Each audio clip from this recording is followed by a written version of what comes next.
Nini maana ya kusema mtoto ni malaika? Ni malaika. Na pale aliposema waacheni watoto wadogo waje kwangu maana ufalme wa mbinguni ni wao. Hawayajui. Na sisi. Na kingine ule msemo tena nimekumbuka, asante kunikumbusha. Tena ule msemo una maana kubwa kwa sababu aliposema acheni watoto wadogo waje kwangu maana ufalme wa Mungu ni wao. Alikuwa na maana hata sisi kwake si ni watoto. Na sisi hatuna dhambi. Lakini pia tunaishi ndani ya dhambi zilishaisha. Mungu anajalisha kusamehe. Unataka kanisani kutafuta nini? Msikitini. Kanisani. Msikitini au kanisani. Basi tujadili ile andiko. Ndio nataka tujadili andiko moja. Umesema una dhambi. Unataka kanisani kufuata nini? Tujadili andiko. Haya, ili tufuate mtoto ni mkubwa. Tujadili. Lakini anasema kwa Mungu na yeye ni mtoto. Tujadili andiko kwa Mungu. Ndio nataka niambie anafuata msikitini nini? Kimya. Wewe unafuata kanisani kufanya? Wewe nimekuambia kimya. Nimesema mtoto anayezaliwa awe wa kike awe wa kiume lazima awe na dhambi. Kwa sababu gani? Sawa. Anazaliwa na dhambi ya asili iliyoanzishwa na nani? Adamu na Eva. Ndio maana watoto wanabatizwa. Kweli? Unataka kuniambia ile dhambi aliyoanzisha Adamu na Eva ilikuwa ni dhambi gani? Umebatizwa? Umebatizwa? Nishabatizwa. Kwa nini umebatizwa? Kwa nini ubatizwe? Kwa nini ubatizwe? Kubatizwa ni kuzaliwa.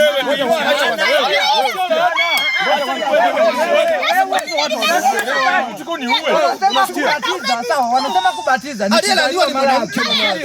Ni kwa nini unazaliwa mara? Niwaulize yake bwana, nyinyi mnasali kweli?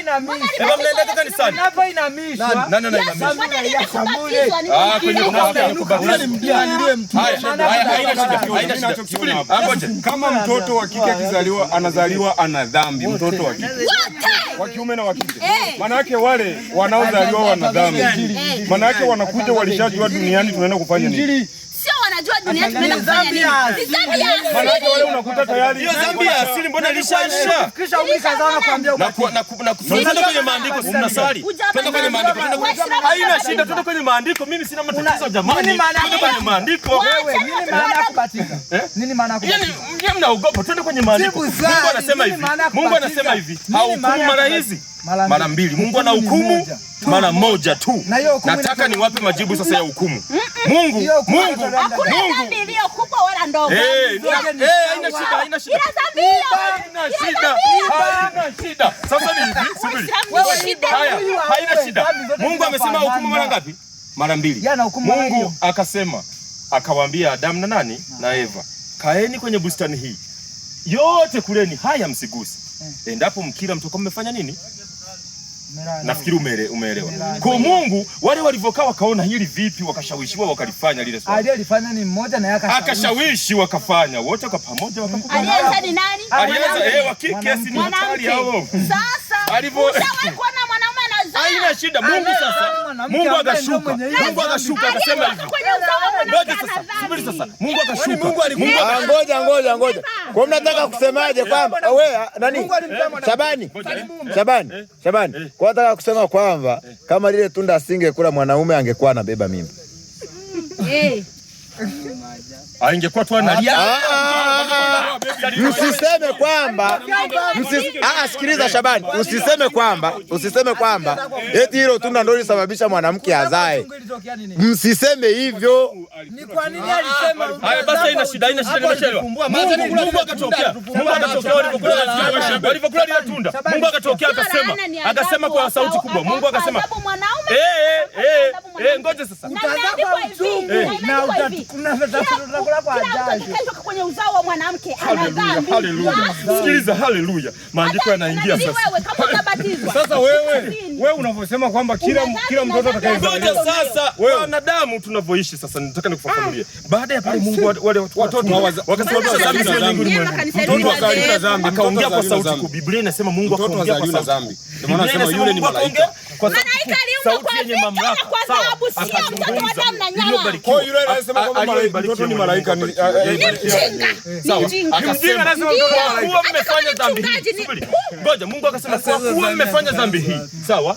Kuanzia leo ninawahukumu. Sawa? Hakusema na wahukumu, aliwapa adhabu. Akawapa adhabu. Haya akawapa adhabu Adamu na nani? Na Eva. Akasema hivi utazaa kwa uchungu na wewe utakula kwa jasho. Mungu alimaliza, haukumu mara mbili. Sijui ni alisema kwa Ndio mpaka sasa hivi tunavyoishi ni mwemwele kwa sababu Mungu alishamaliza. Na anapokuambia ndio maana Yesu akaja. Yesu akasema hivi sikuja kuteua. Yesu akaja akasema hivi. Yesu akaja akasema kama umesema roho wako umeisha kweli. Yesu akaja akasema hivi. Wanavyokuambia malipo ni hapa duniani ni nani? Ni hesabu maana. Sifulishalipwa. Yaani kwa swala la kusema huko juu ni hesabu maana yake nini? Yesu akaja akasema waacheni watoto wadogo waje dhambi maana wewe unajua ni watoto ni nani? Watoto ni sisi kwa Mungu ni watoto. Biblia nyamu isomi. Maana yake sisi watoto ni wadogo tutajiendea watoto wadogo. Waacheni watoto wadogo waje dhambi. Basi wekwa Mungu. Ngoja nikwambie. Basi wekwa Mungu. Neno la kwamba Yesu alisema waache watoto wadogo waje kwangu maana ufalme wa mbinguni ni wao. Hakumaanisha watoto wadogo. Alimaanisha hata sisi wakubwa. Alisema hivi. Laiti ingekuwa kama watoto wachanga mngeuona ufalme wa Mungu. Kwa maana kwa nini kwenye matukio yake hakukusanya vitoto vidogo kama hivi? Kulikuwa ni mdogo.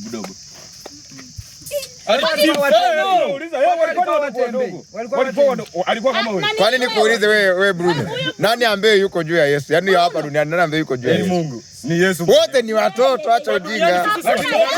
Wote ni watoto kwake. Kwa nini unasema Mungu Baba? Unasikia? Kwa nini unasema Mungu Baba? Maana akasema hivi dhambi. Kwamba wacha watoto wadogo waje kwangu. Kwa maana wewe unasikia?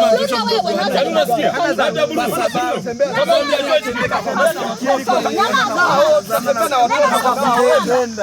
hata mtoto mdogo kama hiyo kauli shepe hiyo kauli ukinao sema watoto wadogo waje kwangu. Unaweza kaenda.